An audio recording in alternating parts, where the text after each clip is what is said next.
May no boisterous winds or storms come hither, to starve or wither thy soft, sweet earth, but like a spring, love kept it ever flourishing.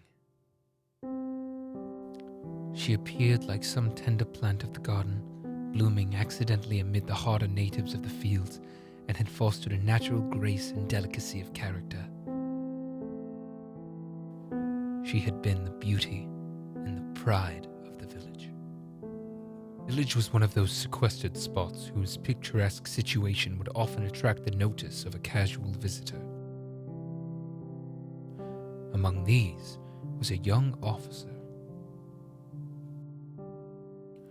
He was charmed with the native taste that pervaded this village, but above all with the dawning loveliness of the village favorite. He gradually won his way into her intimacy. He never even talked of love, but there are moods of making it more eloquent than language, and which convey it subtly and irresistible to the heart.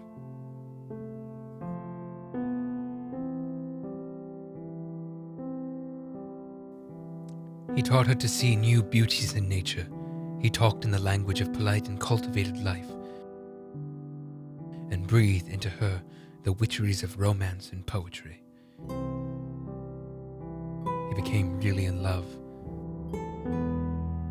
As to her, she loved almost unconsciously.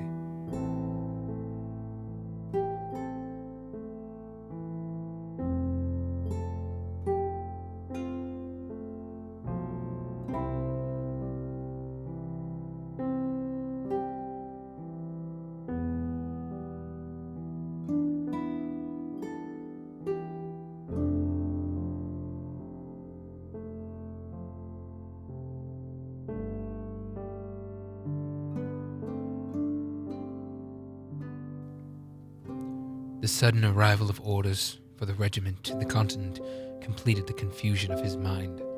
He ventured to propose that she should leave her home and be the companion of his fortunes. She said not a word. As it broke in at once upon her, she shrunk back aghast as a viper, gave him a look of anguish that pierced his very soul, and he fled. The shock which the poor girl had received was the destruction of all her ideal world. She avoided society and wandered out alone in the walks she had most frequented with her lover. She felt a conviction that she was hastening to the tomb, but looked forward to it as a place of rest. Years had passed, and the hearts of the torn lovers ceased to beat, as the maiden whom had sat in the window laid in her final resting place a short distance from the window she used to sit at.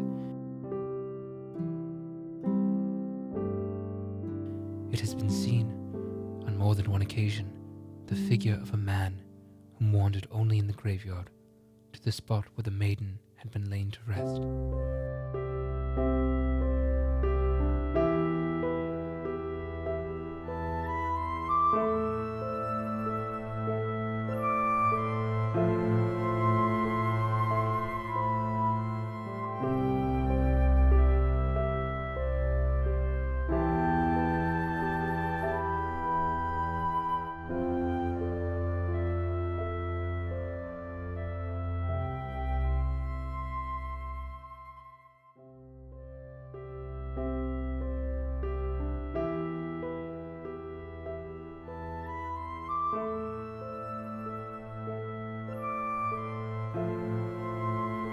I have seen many monuments where art has exhausted its powers to awaken the sympathy of the spectator.